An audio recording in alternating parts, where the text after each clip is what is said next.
Hey, what's up, everybody? It's just Charles Sebastian, and welcome you guys to another episode of the DREAMERSPRO show, where we cover everything from sports, hot topics, classic debates, entertainment, and we give you guys the first perspective on things and how we see them. And put on your seatbelts for this one. People are gonna lose their minds. But before we get into it, please make sure you like the video and sub to the channel. So this is a story that I'm late to, about 24 hours late to. As you guys know, I don't follow college athletics, college basketball, college football. I don't follow it, right? So this one kind of slipped under the radar. I wasn't paying attention to it. But apparently, there's some controversy that was being made surrounding Michael Wilbon of ESPN and I think former Auburn coach Bruce Pearl, right? And it took me a while to kind of understand what was going on here because it was a bit of a confusing string of events to kind of follow. Initially, all I saw was what Wilbon said, and I was like, okay, he said that because of what? Why did he say that and all that? And I started researching Bruce Pearl. What did he say? So there are a lot of things here that we want to unpack. There are a lot of articles and stuff, but I want to go through this systematically and try to go in order to the best of my knowledge of this thing. If some people may have more information on it, please feel free to express your views. So apparently, Bruce Pearl went on Twitter to respond to some comments that former President Barack Obama had to make. Now, I want to read what Barack's original comments were. Then we can now react to what he said. So Barack wrote not too long ago, he said, about 20 million people saw it. He says, while a lasting resolution to the crisis in Gaza must involve a return of all hostages and a cessation of Israel's military operations, these articles underscore the immediate need for action to be taken to prevent the travesty of innocent people dying of preventable starvation. That's what he said. Now, I don't know the genesis of that thought.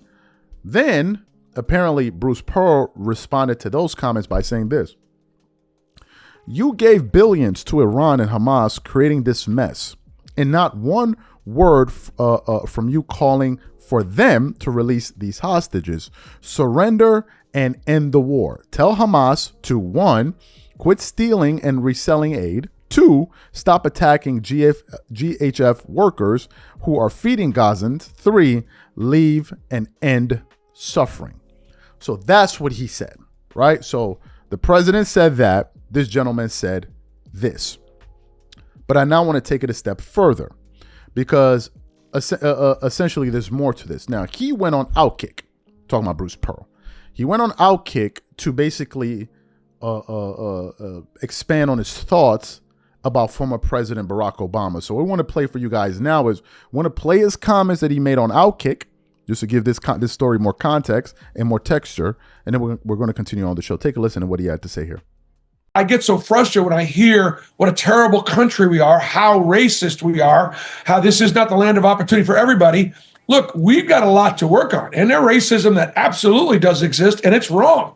But it's a lot better for my players than it was for their fathers or for their fathers' fathers or their fathers' fathers.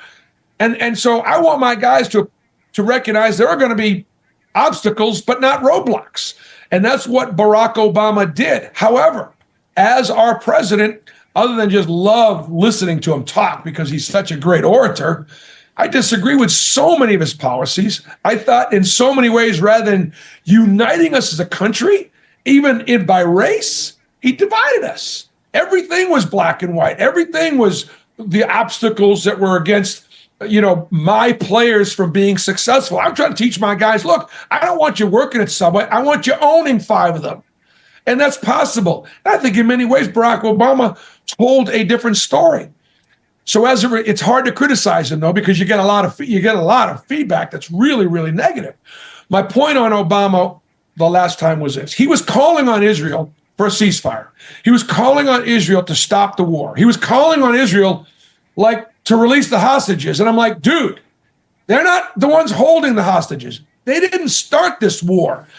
The war and the violence and all the atrocities that go on both sides of the war end the minute that Hamas surrenders, releases the hostages. Fantastic. So you heard his comments there on Fox. Now, Michael Wilbon, went on PTI, which is his show, and they brought up a segment of Bruce Pearl, who was apparently retiring from coaching, and his son was, I think, got appointed, or he elected for his son to be appointed for a 5-year job, whatever. And they were talking about him, and then Wilbon said something, it was good for him to go. He was divisive or something, whatever. I forgot what the comments he said. So what we want to do is we're going to play what Wilbon had to say, because this is the thing what really sparked all of this off. And then we're going to read from an article that that contains the backlash to what Michael Wilbon had to say. So take a listen to what Michael Wilbon had to say on PTI just the other day. Take a listen to that. Happy trails to coaching for Bruce Pearl. The Auburn coach is stepping down to become an ambassador for the athletic department.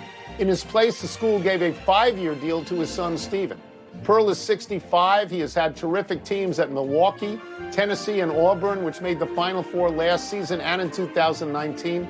His decision comes about a year after Tony Bennett did the same thing at UVA. Pearl said he will not run for the U.S. Senate, something that had been rumored. Tony, he become a divisive person, it seems to me, intentionally, and I hope there was pressure to just get him out. Really? Yeah, I always liked him. He was such a great guest. Yeah, we're on the other side on him. Fantastic. Now, let's get to the article at hand.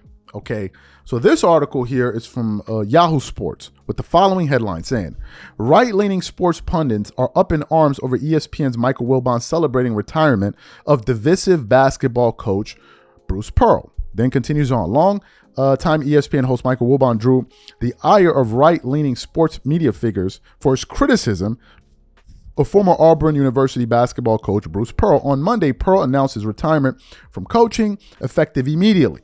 Taking the helm of the program will be his son, Steve Pearl. In a video announcing his retirement, Pearl addressed speculation that he was eyeing a potential pivot to politics. While he admitted it was a consideration, he instead chose to remain at Auburn in a non-coaching capacity. So you got that. Not long after the news broke, Wilbon and co-host Tony Kornheiser reacted to it on Pardon the Interruption. Wilbon made it clear he was glad to see Pearl go, citing the coach's divisive political views. In recent years, Pearl has become increasingly open in sharing his opinions on social media. Then we played the sound for y'all, which y'all heard. Now, let's get to the backlash of what various people are saying about what Michael Wilbon had to say, right? This is where things just get pretty messy. So Dave Portnoy says this: what an idiotic comment from Wilbon. Kornheiser shouldn't have rolled over. Apparently, Wilbon only likes athletes, coaches who speak on social issues if they align with his views. Otherwise, you are divisive. What a narrow-minded, small view. Hashtag Bruce Pearl. Clay Travis of Outkick, right, who says, Mike Wilbon says Bruce Pearl has become a divisive figure and he hopes someone forced him out. First, that didn't happen. Second, how was he divisive? The vast majority of people in the SEC agreed with everything he's ever said. And then he wrote some more comments. Awesome coach, great guy. He's a strong defender of Israel. Sure. Okay. So, but is that divisive? And then he went on to say a few other things. Let's get to the next person. Tim Brando says here, good for Tony here. This show is the best of its kind, and this is why. As for Michael, even when I disagree, I've never found him to be crude, but he, in my opinion, was in this instance. Tony's reaction was priceless and brings the dialogue back to the center. It's just good for television. Some other people weighed in here. This is Danny Cannell. He says, what a lame take. Wilbon puts on full display what is wrong in today's society. He used to like him, but because he made his political and religious views known, it makes him divisive. It makes him a divisive figure. Weak. What are my thoughts about this? First of all, I think all of this is good. Right? Wilbon made his comments. He made his comments as he has the right to do so. People disagree with him as they have the right to do so. And this is what you call a healthy dialogue. As long as people aren't making it personal or making it we're having any physical attacks or anything like that, I think this is fine. Wilbon had the right to voice his views. You don't have to agree with everything somebody says. And the people that are in opposition to what Wilbon had to say, they also have the right to voice their views. This is the whole point of a conversation, right? This is the whole point. Now, my take on this particular issue is, look, I don't know much about Bruce Pearl. I heard some things that he had to say. We're going to do that in a subsequent show. But Wilbon has the right to feel how he feels, right? And it's also important that we say this. Now I'm beginning to notice that more sports personalities are now beginning to delve into the world of sport. Obviously, there have been others that have been doing this for quite a long time, meaning people that talk sports that are also talking politics. Sometimes the two worlds intersect where major issues arise where you have to talk about these things. But we're beginning to see a shift in the space, right? And it's really up for the people to decide whose side they're on. I'm not picking anybody's side. I just like the fact that everybody's here expressing their views. That's the way it should be. We should all have the right to express our views without anybody fighting with one another and making it a physical thing. These are my thoughts. You guys let me know what you think about it. I have some other thoughts on a different topic that kind of piggybacks off of this one, and then we'll continue on. We'll let you guys know what we think there. Make sure you go watch that. Catch you guys on the next show. Peace.